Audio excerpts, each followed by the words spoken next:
My name is Brian. I was born in Baltimore, Maryland, US. From when I was about 8 until I was 11 years old, I was sexually abused by various men in the neighborhood. You know, they'd buy a six-pack of beer and give me a couple beers, and before you know it, I would be drunk and, you know.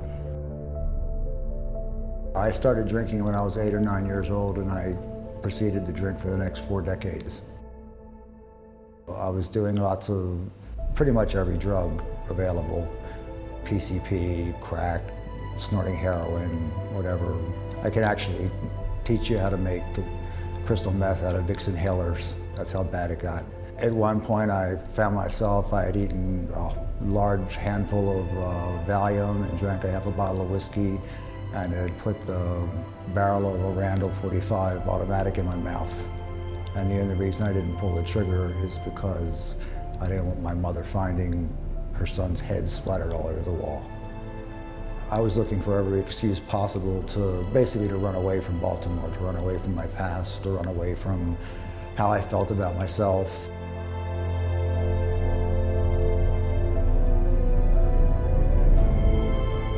One night when I was searching on the internet, I found one of the guys who had abused me when I was young. I was just going to get on the first flight and knock on his door and break his neck. And then I thought about my children. I don't know, I just started writing down everything that happened to me. I gave it to my wife, and she came back about 2 minutes later and she said, "I can't read this, it's too horrible." And so then I went to see a GP, and she asked me, "Why are you here?" And I told her.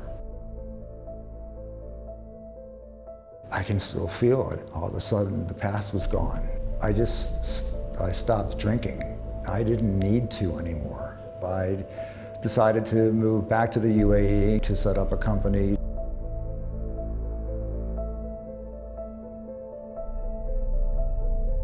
I received a WhatsApp message saying that they would have to cut off funding for the company.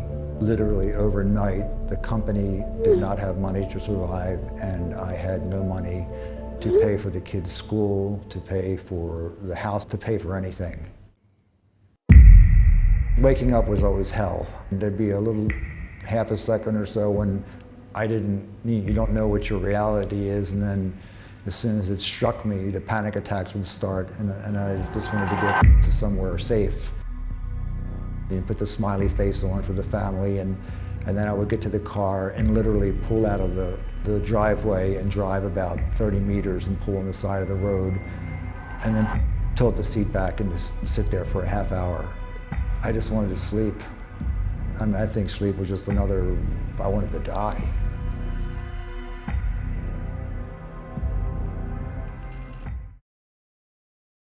My daughter came home from school one day, and in the car she was telling me that these two people came in from a circus or something, and they were talking about nutrition and fitness and things. And then she told me, "Well, next week you have to go in with me." And so I got there and proceeded to get my ass kicked. Then he gave the parents attending a 2-week pass to go. Given that I wasn't exactly rolling in money, a 2-week pass to a gym was a great opportunity. I went there, and it was the exact kind of workout that I needed. I had a little bit of money, and I started paying to go, but then I had to stop after a while because I couldn't afford to go any longer.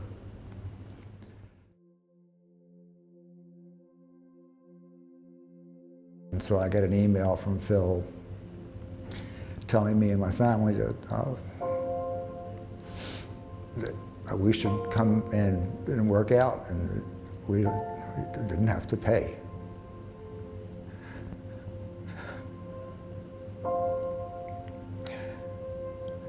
And that meant so much because that was the only, like the time I had in the car, the time that I was working out there was a safe time. It was 1 hour when I could just zone out, and everything was okay. I missed not being able to go, and so that when I could go again, it was great.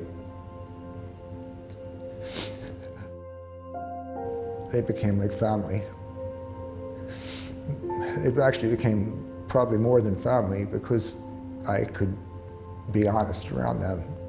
I couldn't be honest around my family because it would scare them.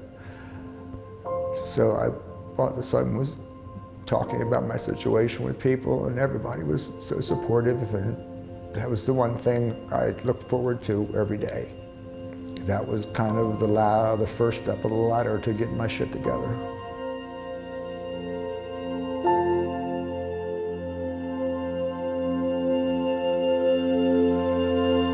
So tell me then where you are today.